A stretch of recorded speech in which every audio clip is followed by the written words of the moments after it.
सर्वांना नमस्कार। आज बदनापूर तालुक्यामध्ये सब डिव्हिजन अधिकारी साहेबांशी भेटायला आलो, विधी सरांना। आणि हा जो प्रकार चालू आहे गावागावामध्ये सोलार पंपाच्या अप्रूव्हलसाठी, काय झालं, गावागावामध्ये प्रत्येक गावात एजंट तयार झाले आणि हा एजंट काय करतोय, अप्रूव्हल घेण्यासाठी साहेबांना मला 2000 रुपये द्यावं लागते की मी माझी सेटिंग साहेबाची माझी सेटिंग आहे असं सरांना बदनाम करतो।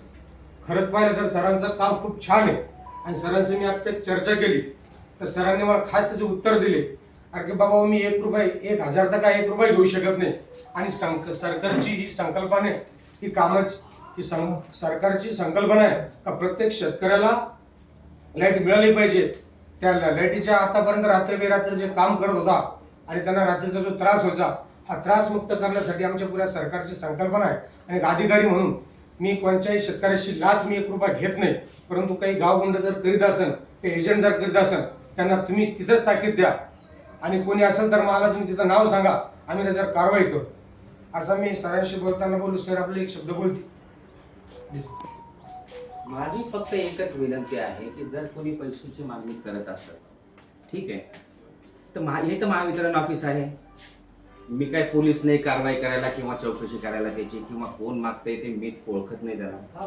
अँटी करप्शन ऑफिस आहे, जालन्याला पण आहे, औरंगाबादला पण आहे। 1064 नंबर आहे, 1064, फक्त 4 आकडी नंबर आहे। तुम्ही कंप्लेंट करू शकता ना त्याची। किती सोपं आहे तुम्हाला ते करणं। तुम्हाला कोणी मिसगाईड करत असेल, एखाद्या शेतकरीला मिसगाईड करत असेल, शेतकऱ्याची परिस्थिती काय आहे, किती नाजूक परिस्थिती आहे आणि कशासाठी पैसे घ्यायचे, हे जे कामं आहेत हे पैसे घेण्यासाठी काम आहेत का?